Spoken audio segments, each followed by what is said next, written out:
আসসালামু আলাইকুম রহমতুল্লাহি বরকাতু। সম্পত্তি খেকো আত্মীয় স্বজনদের থেকে মুক্তির উপায়।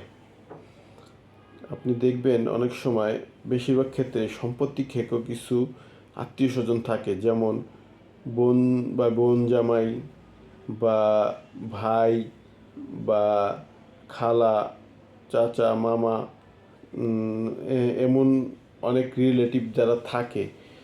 বিশেষ করে তারা মানে অনেকে হয়তো মনে করেন যে হয়তো কুফরি কালাম করে করে এই সমস্ত কাজগুলো করে।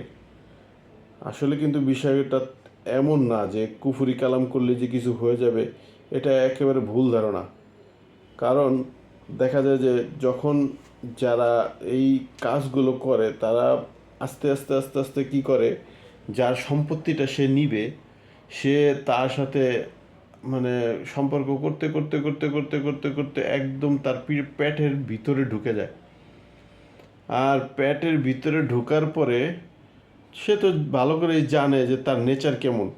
সে ওই অনুপাতে তার সাথে সুন্দরভাবে মিশে মিশে তাকে তার মন জয় করার চেষ্টা করে, এমনকি বোঝার চেষ্টা করে যে তাকে কি করলে সে বাধ্য হবে। তো ওই অনুপাতে সে কাজ করে, এমনকি তার স্বার্থ হাসিল করে। এমন অনেক বেশিরভাগ পরিবারের ক্ষেত্রেই এই সমস্যার সম্মুখীন হয়। দেখা যায় যে এরকম পরিবার অনেক আছে। তো আমরা তাহলে কি করব? আমাদের আমি আমার ছোট্ট বুদ্ধিতে যতটুকু আমার কাছে যেটা মনে হয়, যে আমার জীবনের অভিজ্ঞতা থেকে যেটা বলছি, যে প্রথমত যারা এমন অন্যায়ের শিকার হচ্ছেন তাদের আপনার প্রথমে 2 রাকাত নফল নামাজ পড়তে হবে। নামাজটা পড়ে নামাজের ভিতরে আল্লাহর কাছে খুব সুন্দরভাবে কান্নাকাটি করে, তওবা ইস্তেগফার করে, এমনকি নিয়ত করতে হবে যে আমি 5 ওয়াক্ত নামাজ জামাতের সহিত পড়ার জন্য চেষ্টা করব।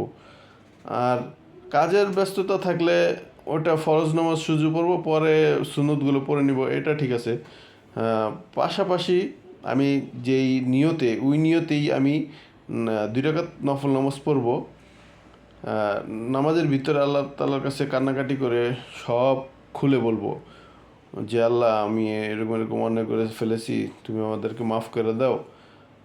বা সব কিছু নিজের গুনাহ খাতার জন্য মাফ চাইবে। মাফ চাওয়ার পরে তার এই হাজতটা চাইবে যে আল্লাহ, আমার এই অবস্থা, আমার সম্পদ থেকে, আল্লাহ তো সবই জানে, আমার সম্পদ থেকে অমুকেই আমার সম্পদ নিয়ে যাচ্ছে, তুমি একটা ভালো একটা ফায়সালা করে দাও আল্লাহ।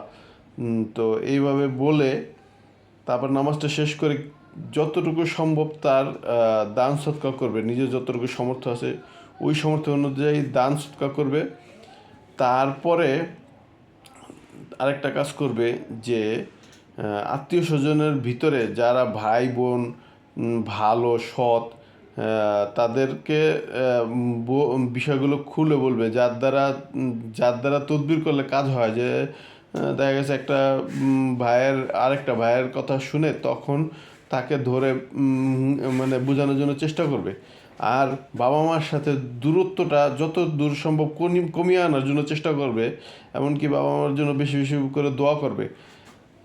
কারণ দেখা যায় যে এই সম্পদ একবার হাতছাড়া হয়ে গেলে এটা পাওয়াটা খুব কষ্টকর হয়ে দাঁড়ায়। অতএব আমরা এই বিষয়ে সচেতন হব, এমনকি এই আল্লাহ তাআলার কাছে চাইতে থাকব।